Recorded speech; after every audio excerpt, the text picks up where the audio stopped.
तर मुंबईतील जोरदार पावसाचा रेल्वे वाहतुकीलाही फटका बसलेला आहे। कुर्ला स्टेशन जवळ रेल्वे ट्रॅक पाणी साचण्यामध्ये सुरुवात झालेली असून लोकल वाहतूक काहीशी मंदावल्याचं पाहायला मिळतंय। तर दादरमध्येही रुळावर पाणी साचण्यास सुरुवात झाली आहे। पाऊस असाच सुरू राहिल्यास लोकल वाहतूक विस्कळीत होण्याची शक्यता वर्तवण्यात आलेली आहे। तर लोकल वाहतुकीबाबत मध्य रेल्वेचे जनसंपर्क अधिकारी स्वप्नील नीला यांनी काय माहिती दिलेली आहे पाहूया।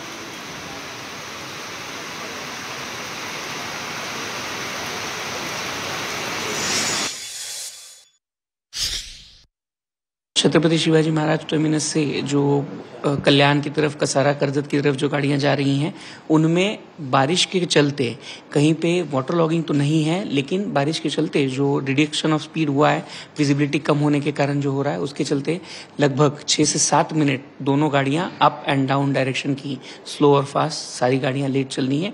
इसके अलावा हार्बर लाइन के ऊपर कुर्ला, चेंबूर और चुनाभट्टी के एरिया में जो है वाटर लॉगिंग का थोड़ा सा वहाँ पे प्रॉब्लम हो रहा है। उसके चलते वहाँ पे पानी के जो पॉइंट्स हैं उनको क्लैंपिंग कर दी गई है। इसके चलते जो हार्बर लाइन की गाड़ियाँ हैं लगभग अभी 12 से 13 मिनट, 12 से 15 मिनट की दूरी तक लेट चल रही हैं।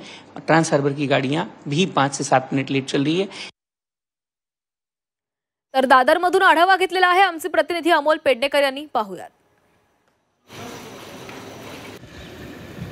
मुंबईसह उपनगरांमध्ये एकीकडे मुसळधार पाऊस सुरू आहे। रस्त्यांवर पाणी साचल्यामुळे वाहतूक सेवा विस्कळीत झालेली आहे, तर रेल्वे वाहतूक देखील त्या ठिकाणी ट्रॅकवर पाणी साचल्यामुळे विस्कळीत झालेली पाहायला मिळते। आपण सध्या दादर रेल्वे स्टेशनवरची दृश्य पाहतोय।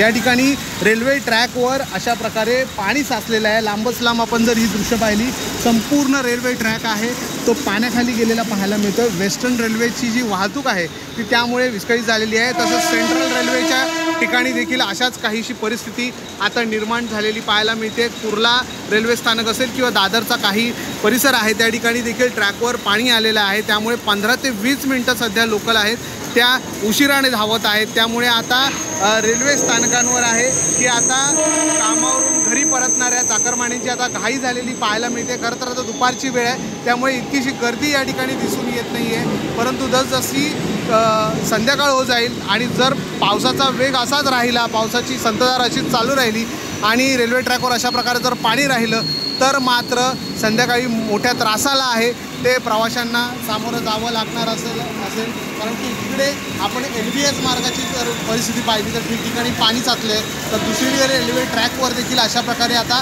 पाणी साचायला सुरुवात झालेली आहे। अमोल पेडणेकर, झी मीडिया, मुंबई।